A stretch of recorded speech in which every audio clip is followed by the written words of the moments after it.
ఏదైతే solar roof top సూర్యకర్ ఈ కార్యక్రమం కింద ఒక 30 లక్షల కుటుంబాలకి కరెంట్ ఇవ్వాలనుకుంటున్నాం. దాన్ని కూడా క్లియరెన్స్ ఇవ్వమని చెప్పి అడిగాను.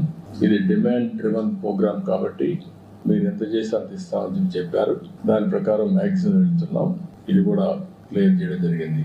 అందుకే కాన్స్టిట్యున్సీకి మినిమం 10,000 రూఫ్ టాప్ సూర్యకర్ కింద ముందుకు పోతున్నాం.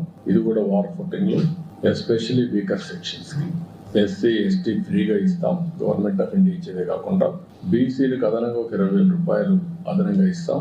దీన్ని పెద్ద ఎత్తున టేకప్ చేశాం.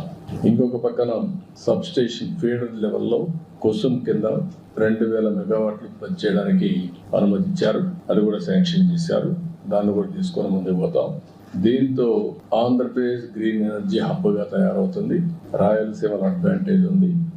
ఒక పక్క సోలార్ ఎనర్జీ, ఇంకొక పక్కన ఏదైతే విండ్ ఎనర్జీ, మూడోది పంప్డ్ ఎనర్జీ.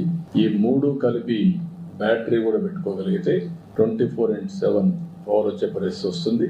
ఏదైతే ఈ వ్యవస్థని పూర్తిగా నిర్వీర్యం చేశారు, ఈరోజు కాస్ట్ తగ్గించే దిశగా వినియోగదారుడికి బెనిఫిట్ అయ్యే విధంగా, అదే మరి అల్టిమేట్గా ఆంధ్రప్రదేశ్ గ్రీన్ ఎనర్జీ హబ్గా డౌన్ స్ట్రీమ్ ఇండస్ట్రీస్కి ముందుకు పోతున్నాం. రాయలసీమ అయితే గ్రీన్ ఎనర్జీ ఉత్పత్తి చేయడానికి వస్తుంది. అదే మరి కోస్టల్లో ఏవైతే పోర్ట్స్ ఆధారంగా చేసుకొని ఎక్కడికక్కడ గ్రీన్ హైడ్రోజన్, అమోనియా ఇవన్నీ ఎక్స్పోర్ట్ చేయడానికి అవకాశం ఉంది. ఆ కార్యక్రమంలో ముందుకు పోతున్నాం.